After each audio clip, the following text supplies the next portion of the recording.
This is a story I do not often tell. I promise, sincerely, that this has scarred me for life, and although I have looked into psychological explanations for what I heard, and natural explanations for what occurred, they remain unsatisfactory. When I was a child, I was scared of the dark. I swore to my mother I heard voices in it. They were not evil, but they were not familiar, and so they scared me. It was not uncommon in the middle of the night for me to wake up and hear whispers, as I would call them when asking my mom. She figured they were just bumps in the night and typical kids' nightmare material. I tried often to explain to her that it was more than that, that they sounded different from one another the way people's voices do. On some nights I would get so scared from these whispers that I would sleep in my mom's bed with her. It was an added bonus that the bathroom was directly outside of her bedroom door for my late-night tinkles.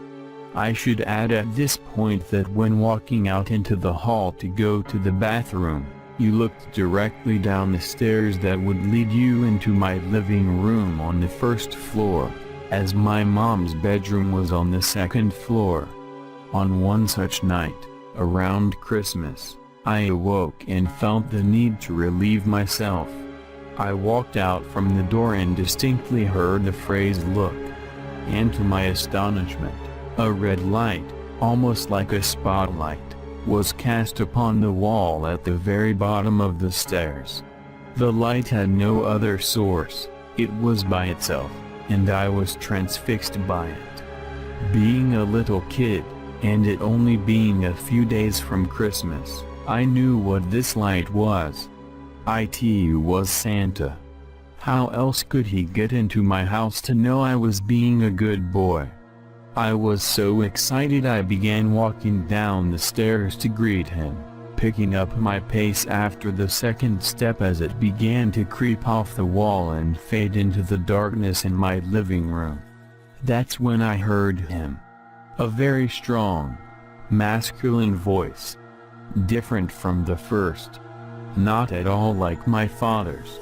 Not to say he isn't masculine, it was just distinctly different. It said, "Stop. Right now.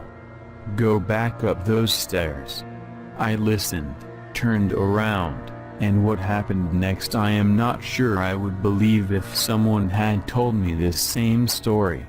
After reaching the top of the stairs, I heard a very loud crash that sent me running back to my mother's bed, where I jumped straight under the covers and stayed there the whole night. When we awoke the next morning, the poinsettia lights, little Christmas flower lights that glowed red, my mother had put on the railing down the stairs were pulled straight down to the bottom of the stairs, some broken from what seemed like a forceful tear, laying in a single pile.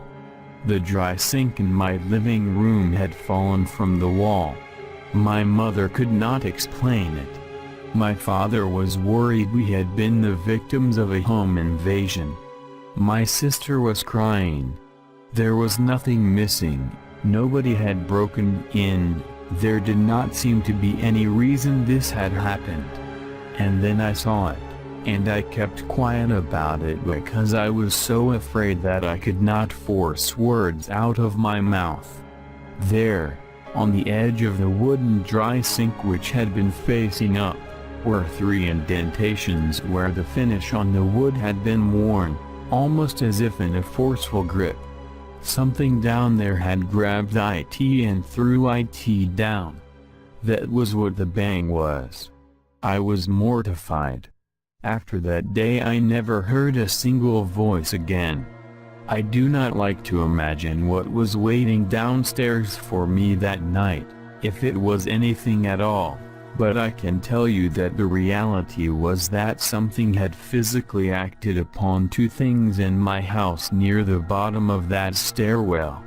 After this, I had never heard another whisper again. Which is sad, because in some ways I would have liked to thank the man, masculine energy, that had stopped me from going down those stairs. This happened when I was 7. I am 20 years old now, and because of this incident I am still afraid of the dark, especially shadowy stairwells. Subscribe our channel for more stories.